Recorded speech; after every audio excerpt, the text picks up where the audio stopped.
बोलिए धन गुरु नानक, धन गुरु नानक, धन गुरु नानक, धन गुरु नानक। मेरे धन गुरु नानक सच्चे पातशाह।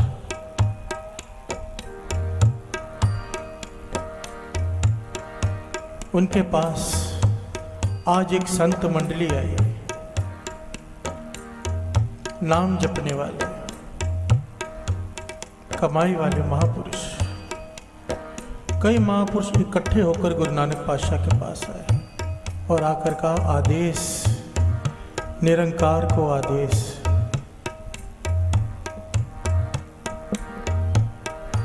गुरु नानक पातशाह ने भी आगे से जवाब दिया, आदेश हो, निरंकार को आदेश हो। आदेश का भाव होता है नमस्कार। प्यार से बोलिए धन गुरु नानक, धन गुरु नानक। जपजी साहब जी की बाणी पढ़ते हैं ना, आदेश तिससे आदेश, नमस्कार तिसको नमस्कार। प्यार से बोलिए धन गुरु नानक, धन गुरु नानक।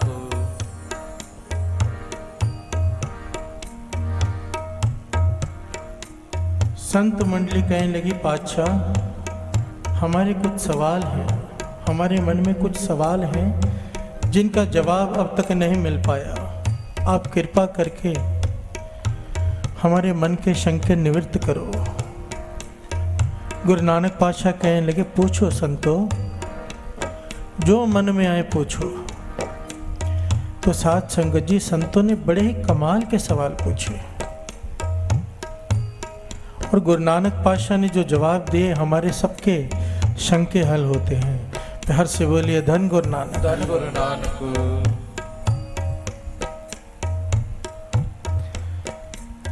ध्यान देना साथ संगत जी, अमृत वेले जब से ये कीर्तन शुरू हुआ है चालीहे का, गुरु नानक पातशाह हमें रोज एक शिक्षा देते हैं, एक तरह से रोज। बस हम लेने वाले बने, जीवन बदल जाएगा। गुरु मेहर करे, एक एक शिक्षा हमारे हृदय में प्रवेश कर जाए, हम उस पर चल सकें। महापुरुषों ने सवाल किया, पहला सवाल कि इंसान पाप क्यों करता है? कि इंसान पाप क्यों करता है? क्या पाप वो खुद करता है या कोई उससे करवाता है? प्यार से बोलिए धन गुरु नानक, धन गुरु नानक, धन गुरु नानक, धन गुरु नानक। गुरु नानक पातशाह ने बड़ा ही प्यारा जवाब दिया। कहने लगे, इंसान पाप खुद नहीं करता, ये पाप इससे करवाया जाता है और करवाता है इसका मन। प्यार से बोलिए धन गुरु नानक, धन गुरु नानक। ये मन पाप करवाता है।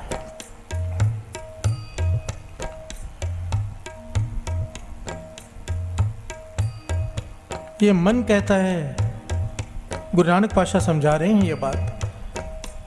मन कहता है धन इकट्ठा करो, धन इकट्ठा करो, धन इकट्ठा करो।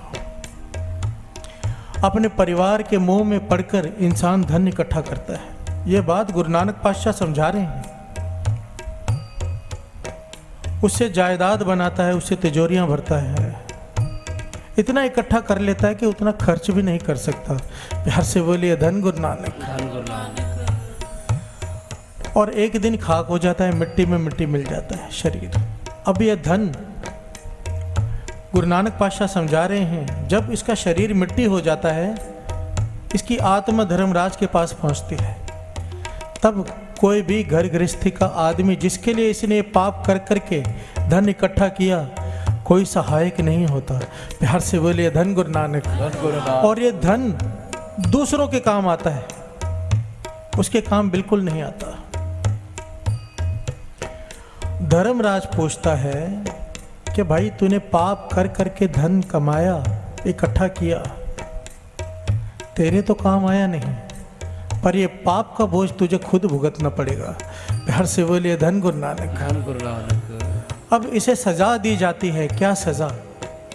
कि 84 लाख जोनियों में भटक। बहुत ध्यान से इस बात को समझना। ये मन क्या है? महापुरुष वचन किया करते थे कि सबसे तेज चलने वाली चीज कहते हैं लाइट है। लाइट, यहां पर रोशनी चालू करो, चाहे कितने किलोमीटर दूर खड़े हो, उसी वक्त दिखाई दे जाती है।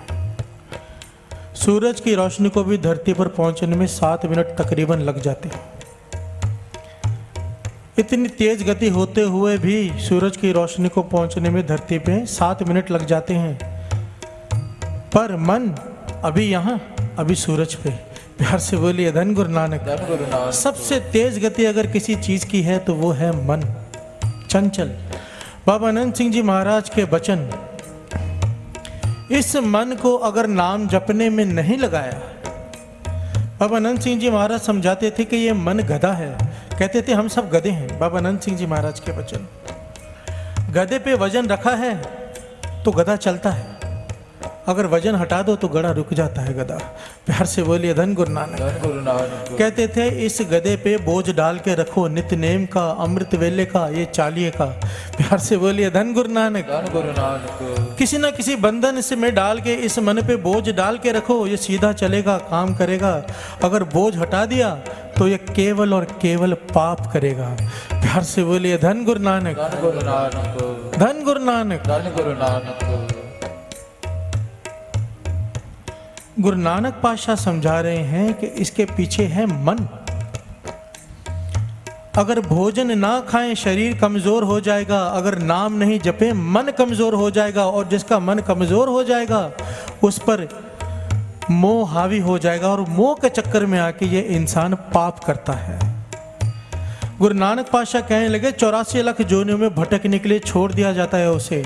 अब संतों ने दूसरा सवाल किया, 84 लाख जोनियों में जब भटकने के लिए छोड़ दिया जाता है पातशाह, तो इसकी मुक्ति कब होती है? प्यार से बोलिए धन गुरु नानक। धन गुरु नानक। इसकी मुक्ति कब होती है? तो गुरु नानक पातशाह कहने लगे ये मत पूछो। गुरु नानक पातशाह ने मिसाल दी, कहने लगे 84 लाख जोनियों में कई प्रकार की जोनियां हैं। कोई जोनियां तो ऐसी हैं जो 2 दिन में ही जीवन होकर मृत्यु हो जाता है, जन्म होता है मृत्यु हो जाता है।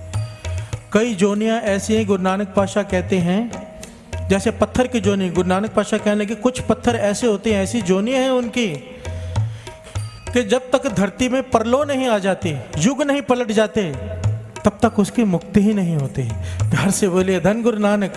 अंदाजा लगाओ, गुरु नानक पातशाह संतों से कहते हैं अंदाजा लगाइए कि कितने युगों तक भटकना पड़ता है 84 लाख जोनियों में, कि एक उसके बाद जाकर ये मनुष्य देही मिलती है। के नाम जप ले, के नाम जप ले। ये जो देही मिली है, मनुष्य देही, 84 लाख जोनियां भटक कर मिली है। इस बात पे थोड़ा सा ध्यान दो। महापुरुषों के वचन हैं, नई संगत बैठी है इसलिए पुराने वचन में थोड़े सुना दूं आपको। खन्ने वाले महापुरुष वचन किया करते थे कि 84 लाख गिनना शुरू करो। 1 2 3 4 5 6 7 8, कई दिन लग जाएंगे, 84 लाख नहीं गिन पाओगे। प्यार से बोलिए धन गुरु नानक। धन गुरु नानक। और अगर ये भुगतनी पड़ जाए जोनियां तो क्या हाल होगा, जरा सोचो। और इतनी जोनियां भटकने के बाद जाकर ये देही मिलती है, क्योंकि इसी देही में नाम जपा जा सकता है, और हम नाम छोड़ के बाकी सारे काम करते हैं। फिर से 84 लाख में भटकने में शुरू। खन्ने वाले महापुरुष कहा करते थे कि सीढ़ी के आखिरी पायदान पे हैं हम लोग, आखिरी पायदान पर चढ़ चढ़ के आखिरी पायदान पे ये शरीर लेकर पहुंचे हैं। अगर तो अमृत वेला संभाल लिया, नाम जप लिया, तो निरंकार की प्राप्ति। और अगर इस पाए से फिसल गए, फिर से 84 लाख जोनियां भटकने के लिए तैयार हो। प्यार से बोलिए धन गुरु नानक। ये डर होना जरूरी है। वाणी कहती है साध संगत बिन भाव नहीं उपजे, भाव बिना भगत नहीं होए तेरी। कि साध संगत के बिना तेरे मन में डर पैदा नहीं होगा, और डर के बिना अदब पैदा नहीं होता। प्यार से बोलिए धन गुरु नानक। कि भाव के बिना भाव पैदा नहीं होता। जितने भी हम जुड़े हैं, कोई दुख है तो जुड़े, नहीं तो कोई नींद खराब करके नहीं आता सुबह। प्यार से बोलिए धन गुरु नानक।